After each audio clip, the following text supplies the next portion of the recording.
হাম পরিস্থিতির আরো খবর জানাতে নোয়াখালী থেকে যুক্ত হচ্ছেন হাসিব আলামিন, যাচ্ছি তার কাছে। হাসিব, হাসপাতালে হাম নিয়ে ভর্তি হওয়া শিশুদের কি পরিস্থিতি? ডিজাইন, এলিগেন্স, বিউটি, সেরা পণ্য সবার জন্য। জেভিকো।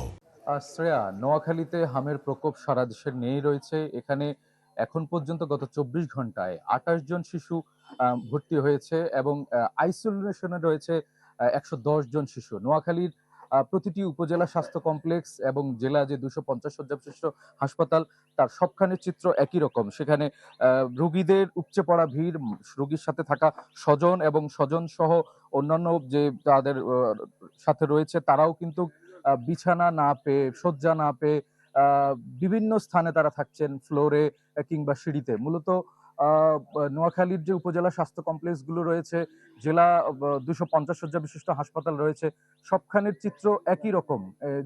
মূলত শয্যা সংকট।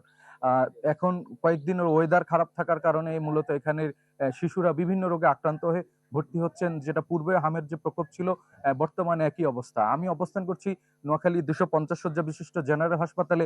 এখানের শিশু ওয়ার্ডের অবস্থা একদমই খারাপ। এখানে মূলত একটি ভবন রয়েছে ৫ তলা বিশিষ্ট। এই ভবনটি যদি চালু হয় তাহলে এই হাসপাতালের এখন অবধি যে দুরবস্থা রয়েছে, বিভিন্ন ফ্লোরে মেঝেতে যে চিকিৎসা দেওয়া হচ্ছে, সেই চিকিৎসার পরিমাণটা কমে যাবে এবং এই ভবনটি চালু হলে মূলত এখানকার যে স্বাস্থ্য ব্যবস্থার আমূল পরিবর্তন ঘটবে।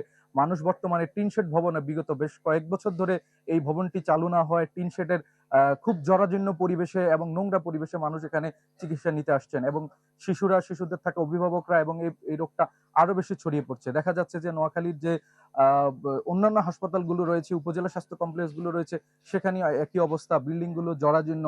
স্বাস্থ্য ব্যবস্থার নোয়াখালীর একদমই নাকাল অবস্থা।